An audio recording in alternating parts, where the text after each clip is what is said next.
ഓം നമോ ഭഗവതേ വാസുദേവായ.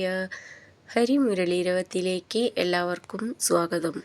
നാരായണ നാരായണ ജയ ഗോവിന്ദ ഹരേ ഗോവിന്ദ ഹരേ.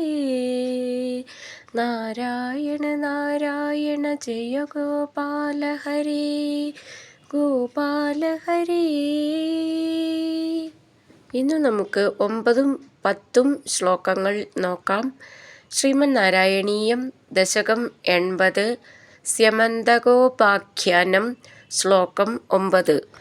അക്രൂരയേഷ ഭഗവൻ ഭവതിച്ഛയൈവ സത്രാജിതഃ കുചരിതസ്യ യുയോജ ഹിംസാം.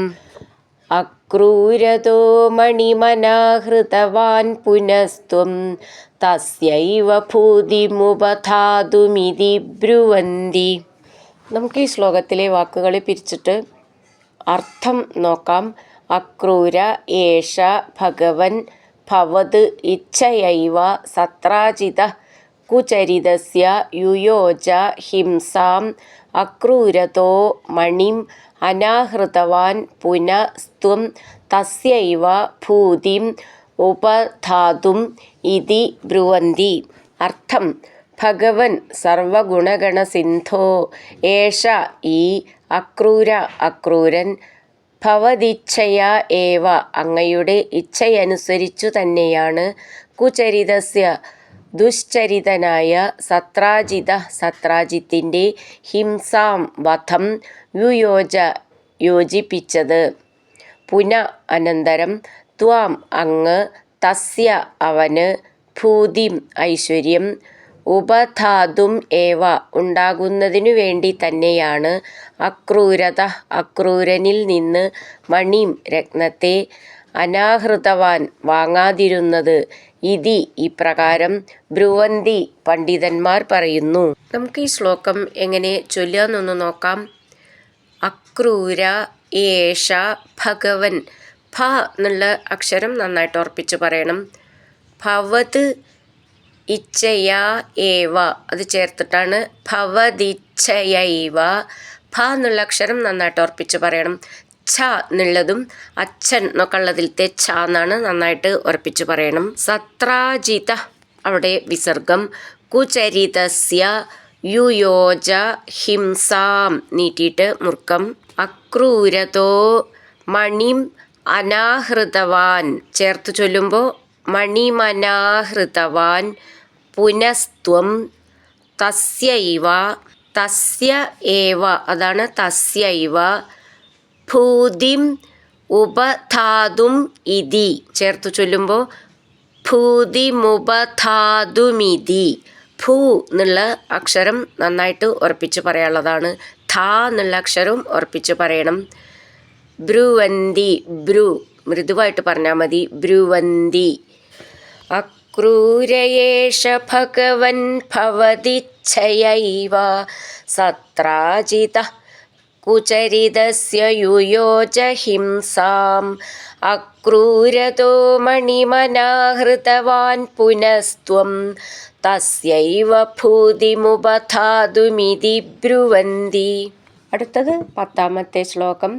ഭക്തസ്ത്വയി സ്ഥിരതരഃ സഹി ഗാന്ധിനേയസ്തസ്യൈവ കാപഥമതി കഥമീശ ജാതാ വിജ്ഞാനവാൻ പ്രശമവാനഹമീത്യുദീർണം ഗർവം ധ്രുവം ശമയിതും ഭവതാ കൃതൈവ. പിരിച്ചിട്ട് അർത്ഥം നോക്കാം. ഭക്ത സ്ത്വയി സ്ഥിരതരഃ സ ഹി ഗാന്ധിനേയ തസ്യൈവ കാപഥമതി കഥം ഈശ ജാതാ വിജ്ഞാനവാൻ പ്രശമവാൻ അഹം ഇത്യുദീർണം ഗർവം ധ്രുവം ശമയിതും ഭവതാ കൃതൈവ.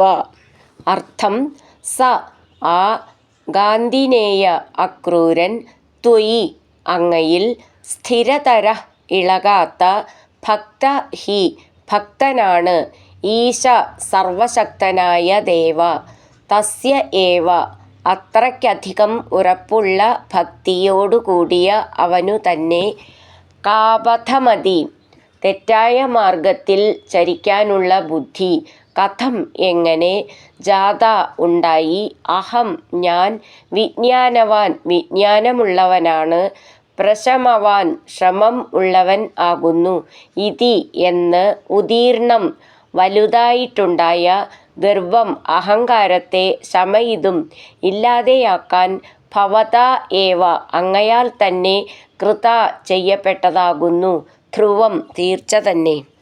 നമുക്ക് ഈ ശ്ലോകത്തിലെ അക്ഷരങ്ങൾ അതേപോലെ എങ്ങനെ വായിക്കാമെന്നും നോക്കാം. ഭക്ത ത്വയി ചേർത്തിട്ടാണ് ഭക്തസ്ത്വയി. ഭ എന്നുള്ള അക്ഷരം നന്നായിട്ട് ഉറപ്പിച്ച് പറയാനുള്ളതാണ്. സ്ഥിര തര എന്ന് കഴിഞ്ഞിട്ട് വിസർഗട്ട് ചൊല്ലുകയാണെങ്കിൽ സാന്ന് ഒരു സാ മതി. ചേർത്ത് ചൊല്ലുമ്പോൾ 2 സാന്നുണ്ട്. സ അങ്ങനെ. സ്ഥിര തരസ ഹി ഗാന്ധിനേയ അവിടെ നിർത്തി ചൊല്ലുകയാണെങ്കിൽ പിന്നെ തസ്യൈവ എന്നാണ്. ചേർത്ത് ചൊല്ലുമ്പോൾ സ്താന്ന് വരും. സ്തസ്യൈവ. സ്ഥി എന്നുള്ള അക്ഷരം നന്നായിട്ട് ഉറപ്പിച്ച് പറയാനുള്ളതാണ്. സ്ഥിര തരസ ഹി ഗാന്ധിനേയ. ഇവിടെ എന്തി എന്നുള്ളത് നാഥ എന്നാണ്. വേറൊരു ഗാന്ധി ഉണ്ട്, ഗാന്ധിജി. ആ നാഥ എന്നാണത്, ഗാന്ധി എന്നാണ്. ഇത് ഗാന്ധി, നാഥ. ഗാന്ധിനേയ തസ്യൈവ കാപഥമതി. അവിടെ വിസർഗം ഥ എന്നുള്ള അക്ഷരം നന്നായിട്ട് ഉറപ്പിച്ച് പറയണം. കഥം ഈശ, കഥമീശ അവിടെ മെല്ലെ നിന്ന് നിർത്താം, ആശ്ചര്യചിഹ്നമുണ്ട്. ഥ എന്നുള്ള അക്ഷരം നന്നായിട്ട് ഉറപ്പിച്ച് പറയണം. ജാത വിജ്ഞാനവാൻ. ജ്ഞ എന്നുള്ളത് ജ ഞ എന്നാണ്. അടുത്ത വാക്കൊന്ന് ശ്രദ്ധിച്ചോളൂ. പ്രശമവാൻ അഹം ഇതി ഉദീർണം ചേർത്തിട്ടാണ് പ്രശമവാനഹമിത്യുദീർണം ഗർവം ധ്രുവം. ധ്രു എന്നുള്ള അക്ഷരം നന്നായിട്ട് ഉറപ്പിച്ച് പറയണം. ശമയിതും ഭവതാ. ഭ എന്നുള്ള അക്ഷരം നന്നായിട്ട് ഉറപ്പിച്ച് പറയണം.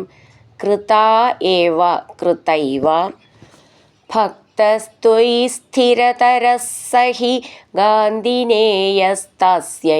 കാപഥമതി കഥമീശ ജാത വിജ്ഞാനവാൻ പ്രശമവാനഹമിത്യുദീർണം ഗർവം ധ്രുവം ശമയിതും ഭവതാ കൃതൈവ.